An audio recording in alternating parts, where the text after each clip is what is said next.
시옵니다. 할렐루야. 할렐루야. 우리는 성령을 받아 하느님의 자녀가 되었네. 이 성령의 힘으로 우리가 아빠, 아버지 하고 외치네.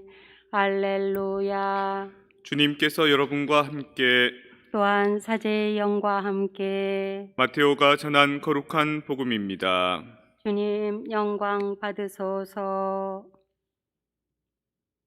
그때 예수님께서 제자들에게 말씀하셨다. 너희는 기도할 때에 다른 민족 사람들처럼 빈말을 되풀이하지 마라. 그들은 말을 많이 해야 들어주시는 줄로 생각한다. 그러니 그들을 닮지 마라. 너희 아버지께서는 너희가 청하기도 전에 무엇이 필요한지 알고 계신다. 그러므로 너희는 이렇게 기도하여라. 하늘에 계신 저희 아버지, 아버지의 이름을 거룩히 드러내시며 아버지의 나라가 오게 하시며 아버지의 뜻이 하늘에서와 같이 땅에서도 이루어지게 하소서. 오늘 저희에게 일용할 양식을 주시고 저희에게 잘못한 일을 저희도 용서하였듯이 저희 잘못을 용서하시고 저희를 유혹에 빠지지 않게 하시고 저희를 악에서 구하소서. 너희가 다른 사람들의 허물을 용서하면 하늘의 너희 아버지께서도 너희를 용서하실 것이다. 그러나 너희가 다른 사람들을 용서하지 않으면 아버지께서도 너희의 허물을 용서하지 않으실 것이다. 주님의 말씀입니다. 그리스도님 찬미합니다. 평화를 빕니다. 평화를 빕니다. 기도가 무엇일까요? 비는 겁니다. 순수한 우리말로 비나리 이렇게 얘기합니다. 기도, 그 성령 기도회의 노래 중에 그런 노래 있습니다. 기도는 믿는 사람의 호흡과 같으니 믿음을 유지하려면 기도를 하여라. 뭐 이런 노래 있거든요.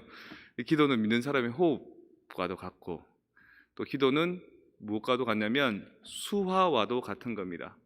그러니까 말을 못하는 사람들, 이제 소리를 못 내서 그런 경우도 있지만 청각이 장애가 있으면 그 소리를 들어서 그 소리와 그 대상의 개념을 일치를 못 시키기 때문에 그 사람 또한 소리로 표현을 못 하거든요. 되게 이제 그 귀가 안 들린 사람들은 그 말도 같이 못 하게 되는 경우들이 많습니다. 그런 사람들은 이제 뭐로 소통하냐면 손으로 이제 대화하는 거죠. 근데 손으로 대화하는 게 전 세계가 다 똑같으면 좋겠는데 이것도 그 나라 언어처럼 나라마다 이게 다 다르답니다.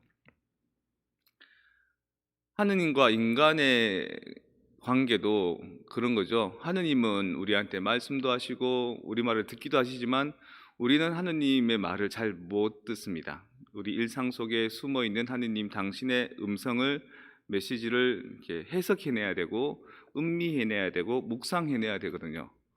그래서 이제 하느님과 소통이 잘 안 되는 것 중에 그게 이유고요. 그 다음에 또 우리도 하느님한테 뭔가를 표현을 해야 되는데 우리 삶을 통해서도 표현하기도 하고 우리 인생을 통해서도 전달하기도 하지만 그때그때 이제 내가 필요한 말을 할 때 전달할 수 있는 방법 중에 하나가 이제 기도인 거죠. 그러면 우리의 마음이 우리 뜻이 전달되리라 들어지리라 이렇게 생각하는 겁니다. 근데 기도하는 방식들이 상당히 다양한 방식들이 있고 또 요란하기도 하고 또 거창하기도 합니다. 근데 예수님께서는 그렇게 하지 마라 그러십니다. 빈말을 되풀이하지 마라. 똑같은 양식 그거 익숙해 하지 마라. 마음에 있는 무엇을 빌어야 되겠다라고 마음에 품는 그 자체를 하느님께서는 이미 알고 계신다.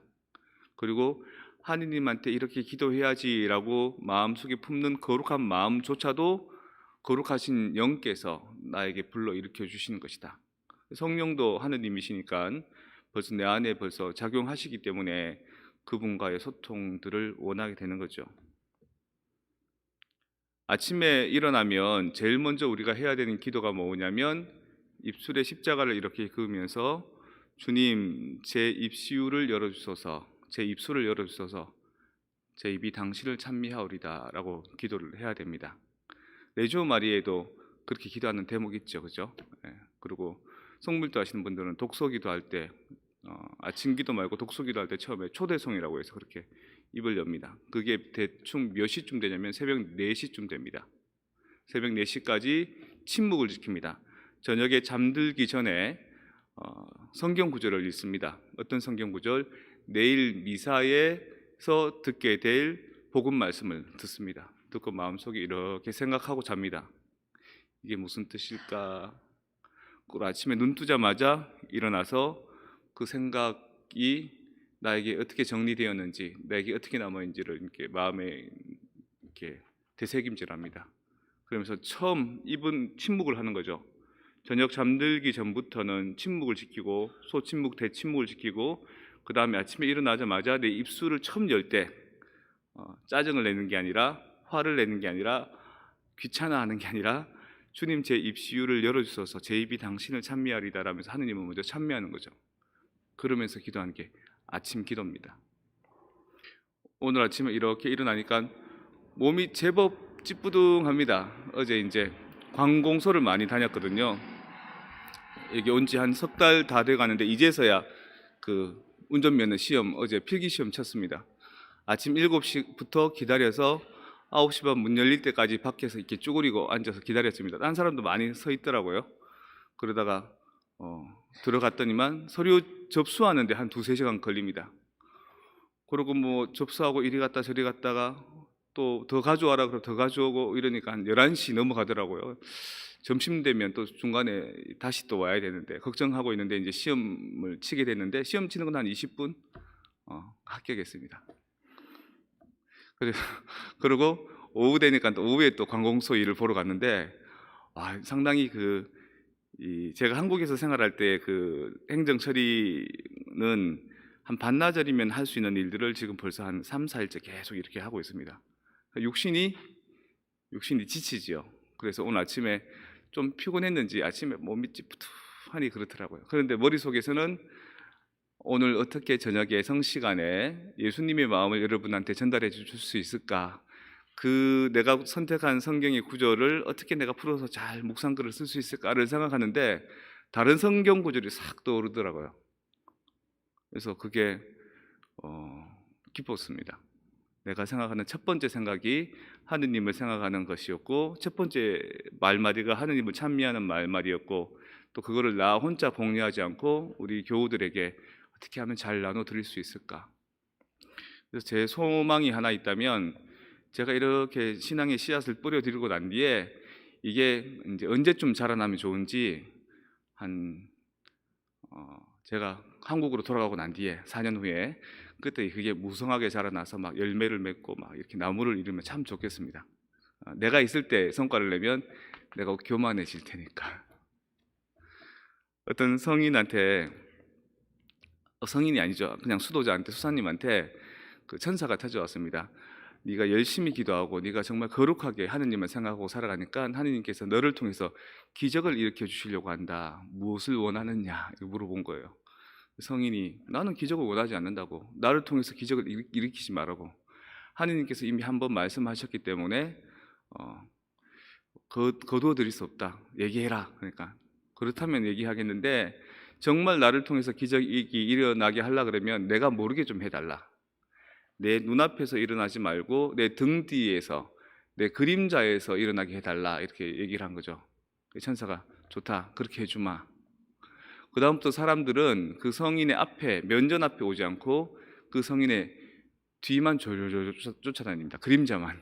성인한테는 관심 없고 성인은 성인대로 자기가 그 추앙받는다는 걸 몰라서 좋고 사람들은 사람들대로 기적을 체험해서 좋고 그래서 내가 가고 난 뒤에 모르게 내가 헌신하고 노력했던 것들이 결실을 맺었으면 좋겠는데 그거는 이제 내 소망이고 오히려 내가 하고 나서 아유 저 신부님 있을 때 정말 힘들었다 그럴지도 모르겠죠.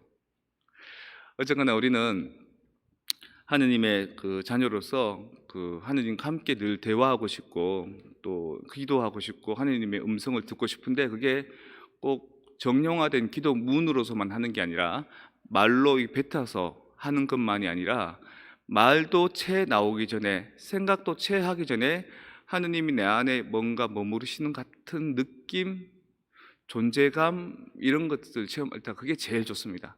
기도의 단계가 있는데 그 단계 중에 최고의 단계가 하느님과 함께 머무름이라는 단계입니다. 그걸 이제 라틴 말로 컨템플라치온 뭐 이렇게 얘기합니다. 영어로 하면 컨템플레이션이겠죠. 한글로 번역하면 그거를 뭐라고 번역을 했냐면 관상이라고 번역을 했습니다.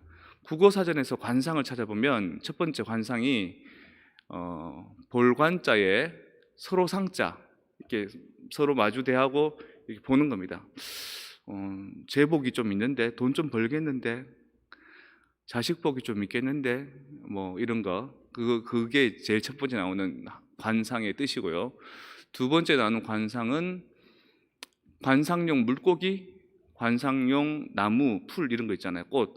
그거는 볼관자에 상을 주다, 시상하다 할 때 상자. 보면서 야, 참 좋다 이렇게 얘기하는 관상이 있고요.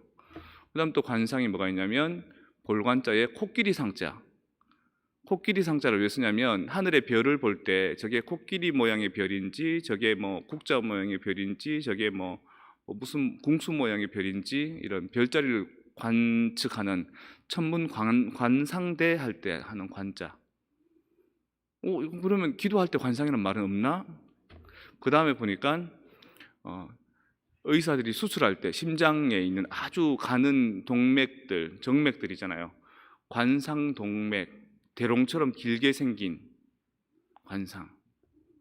국어사전에 없는 겁니다. 왜 없지? 천주교에서 관상이란 말을 만드는 겁니다. 없는 말을. 왜 관상이란 말을 만들었는가? 글라라 성녀께서 말씀하시기를 거울을 보듯이 기도하십시오. 거울을 보고 이렇게 우리 모습을 확인하듯이. 거울 보면서 흐뭇하게 이렇게 보잖아요. 거울 보면서 욕하고 막 이러진 않잖아요. 아, 예쁘다. 거울아, 이 세상에서 누가 제일 예쁘니? 뭐 이렇게 보잖아요. 그 거울 제일 밑에는 뭐가 있냐면 예수님의 탄생, 예수님의 출생이 있고, 거울의 중간에는 예수님의 공생활이 있고, 거울의 제일 위에는 예수님의 십자가상의 죽음과 부활이 있다. 그거를 거울을 보듯이 넋을 잃고 바라봐라. 그걸 관상이라고 표현한 겁니다. 그래서 이제 컨템플라시온을 관상이라고 표현했는데, 최근에 만들어진 국어 사전 중에 좀 큰 사전 있잖아요. 두꺼운 거. 거기에는 관상, 볼관자에 묵상할 상자라고 해야 될까? 상념할 상자, 생각할 상자를 집어넣어서 천주교의 기도 방식 이렇게 나옵니다. 천주교가 그 관상이라는 말을 많이 퍼뜨렸고, 그래서 그게 국어 사전에 실리기까지 한 거지요. 영어 사전에 김치라는 단어가 이제 옥스퍼드 영어 사전에 나오듯이. 근데 개신교에서는 목사님들이 여러분들 관상기도 쳐보면 교회에서 글을 많이 올려놨거든요. 관상기도는 그리스도 교회의 기도가 아니다, 하지 마라 그럽니다. 이게 이방인들의 기도 방법이었다. 원래 관상기도 방식이 신전에서 동양에서 이슬람 쪽이나 아니면 뭐 불교 쪽이나 이런 데서 신전에서 절간에서 이렇게 이제 참선하는 기도. 건이라는 말이 뭐뭐 안에 이런 뜻입니다. 템플이라는 말이 신전, 성전, 절간 이런 거죠. 컨템플레이션이라는 말이 신전 안에, 성전 안에 그냥 머무르는 것, 머무르면서 신과 내가 조용히 일치하는 것, 이게 관상입니다. 원래 그리스도교 신앙에는 없었던 건데 고급 종교에는 수도 생활이라는 것이 꼭 있습니다. 그러니까 나는 사회생활도 좋지만 전적으로 신적인 영적인 생활을 살겠다라고 하는 그런 집단들의 무리가 생겨나고, 그 무리 안에서 기도와 영성의 깊이들이 생겨나게 되고, 그 깊이와 영성들에 의해서 기도의 어떤 여러 가지 다양한 방식들이 생겨나는 거죠. 그 사람들이 하는 공통적인 방식 중에 하나가 호흡을 가지고 하는 기도들인데, 그 호흡을 가지고 그냥 숨만 쉬면서 머무르는 겁니다. 석가모니 부처님은 보리수 나무 밑에서 드시지도 주무시지도 않고 좌선에서 그냥 이렇게 머무르신 거죠. 머리에 이렇게 벌레가 그 파먹어서 집을 지을 정도로. 그래서 석가모니 부처님이 뽀글뽀글한 게 이게 머리카락이 아니고 벌레가 이렇게 파먹어서 들어간 그 모습이랍니다. 그래도 꿈쩍도 안 하고 있는. 마치 그런 것처럼 우리도 성전 안에 와서 하느님과 일치하는 것. 제가 아침에 일어났을 때 말로 하지 않아도 뭐라고 내뱉지 않고 생각하지 않아도 그냥 하느님이 나한테 머무르는 같은 그 일체감, 일치감, 그리고 그 일치감을 나도 흡족하게 느끼지만 우리 교우들에게 어떻게 해서 전달할까 하는 그 느낌, 말로 다 표현할 수 없는 그 느낌, 그게 제일 좋은 경지고 제일 좋은 기도입니다. 개신교에서 목사님들이 그렇게 주장하신 이유 중에는 이게 뭐 그리스도교의 전통의 기도가 아니기도 하지만 개신교 신자들이 자꾸 빼앗긴다는 겁니다. 천주교 신앙의 깊이 있는 기도에, 특히 관상 기도 영역에. 그래서 교우들을 이제 챙기기 위해서, 또 가톨릭 교회에 있는 깊은 영성의 깊이에 가급적이면 접근 안 하게 하기 위해서, 그래서 그거는 이방인들의 기도다 이렇게 하는 거죠. 너희는 기도할 때 다른 민족 사람들처럼 빈말을 대표하지 마라. 막 그 통성기도, 교회 가면 막 울부짖으면서 기도합니다. 그것도 의미가 있습니다만은 그렇게 울부짖으면서 기도하는 거 말고 목사님들이 막 설교하듯이 막 종 두드려가면서 뭐 하나님 아버지 누구한테 어떻게 해주십시오 이런 기도 말고 그냥 머물러서 편안히 주님과 함께 머무르는 그 기도, 그 컨템플레이션, 그걸 바로 관상기도라고 이야기하는 겁니다. 그리고 오늘 저녁에 성시간 때 할 겁니다.